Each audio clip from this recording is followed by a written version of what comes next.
Welcome to This Time Out with Marcus Ekure. Today we have our mentor, Dr. Charles Apoki, on set.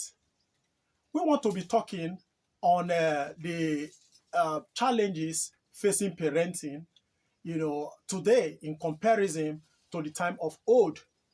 So much is happening right now, and that is giving room for a lot of worries in the light of what just happened recently, where a group of students traveled on an excursion, a school actually took students on excursion to Dubai with a 10 years old girl, which has been trending on social media. We want to take a lead from that. So, sir, what do you really have to say about parenting in the current scenario that we find ourselves? Thank you for having me. Okay. I want to correct an impression. Looking at the physique of that girl, Yes. her breast, her size, and what she was doing in the video I saw, she's not 10 years old. Most probably, she should be about 13 years old.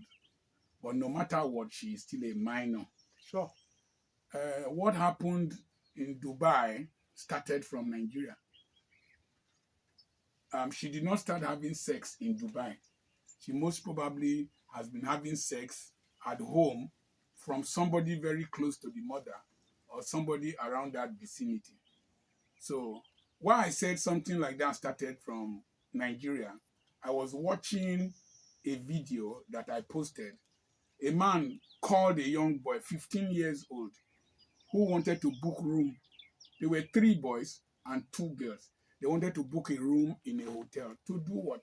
Is it to do choir practice or to do the assignments? 3 boys and 2 girls. Those girls are about 12, 13. It's going to be group sex, like as you saw in Dubai. Now let's come back to parenting.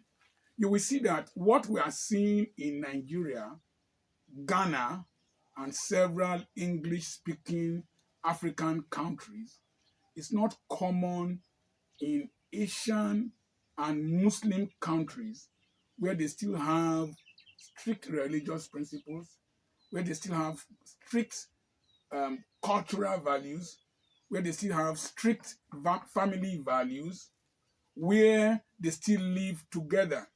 If you go to the United States, the Chinese live together, the Jewish people live together, the Indians most probably live together. It's only Africans that live in a scattered form. So the cultural values of sanctity of sex, cultural values of respect for the name of a family, cultural values for the respect for their faith and their belief system is still high among Asians. You will see that the computer and the internet that we are using to misbehave in Africa and in Nigeria is being used to develop applications and other things in Asia.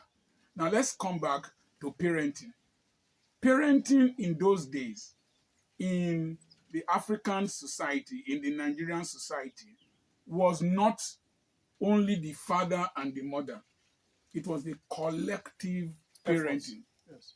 That is to say, somebody asked me in Australia, why was the pastor calling Dr. Apoki my father, Archbishop Benson Idahosa my father, this person my father? I said, fatherhood in Nigerian context is not the same thing as your biological father. Fatherhood is somebody who has authority over you. So in the Nigerian context in those days, the whole family had a child. Secondly, the whole community had a child. But today, each parent has his own children, and each parent sets his own standard. Excepting in those days in core Igbo environments. In core Igbo environments, because of the August meeting and the December people go to meetings, they had cultural values, family values that were held high. Parenting today is my child, not your child. So you cannot correct my child, even if my child is going wrong. If you correct my child and I come to report to you, and the child comes to report to me, I will come and fight you. A child will, and then the catechist, the teacher, were the most respected people in the community. But today, if a teacher corrects a child, the parent will come and fight the teacher. There was one man, he was in a key position in the PDP. His child brought a phone to school in Lagos, and the vice principal or somebody seized the phone. Why will he bring an Android phone to school? And they said they shouldn't bring phones. The man came with the police, carried the vice principal, put in the boot of his car, said that no person can do him anything, and carried the vice principal away. That child will never respect instructions.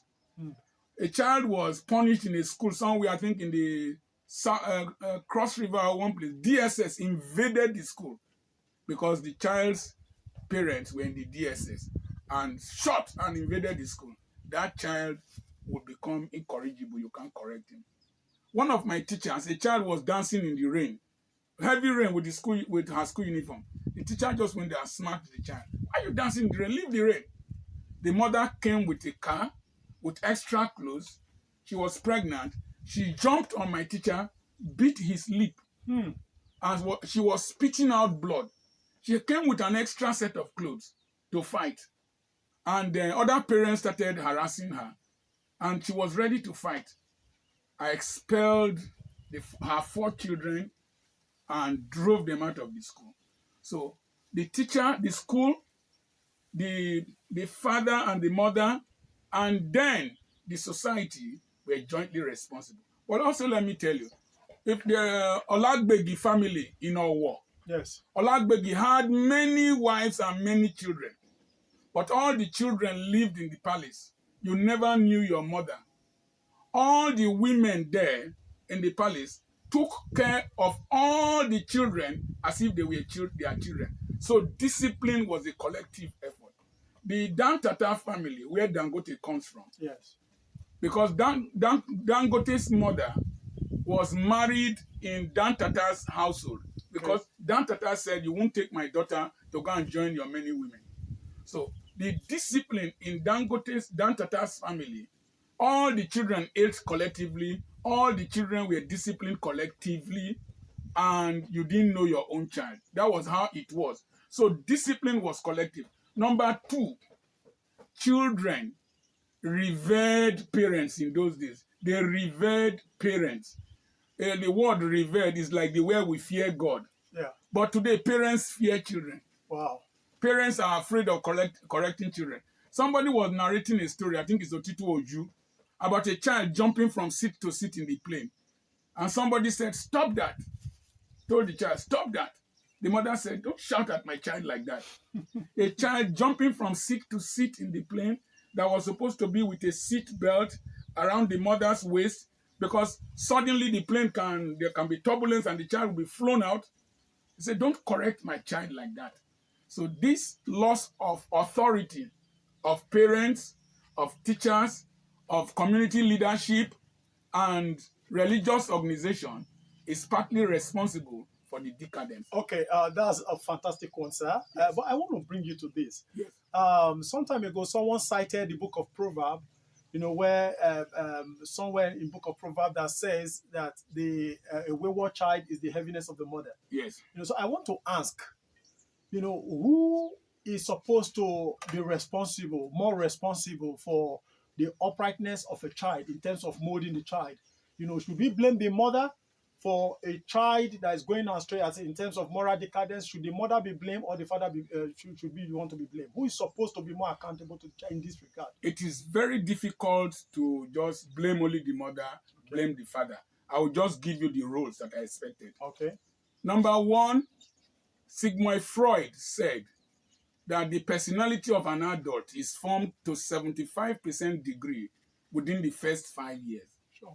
Within the first 5 years, the child is with the mother. The child spends more time with the mother and less with the father. I remember that if not for my mother, I would have been an armed robber, I would have been a militant.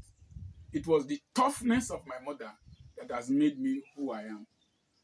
During the First World War, when soldiers were shot, they didn't shout daddy, they shouted mommy.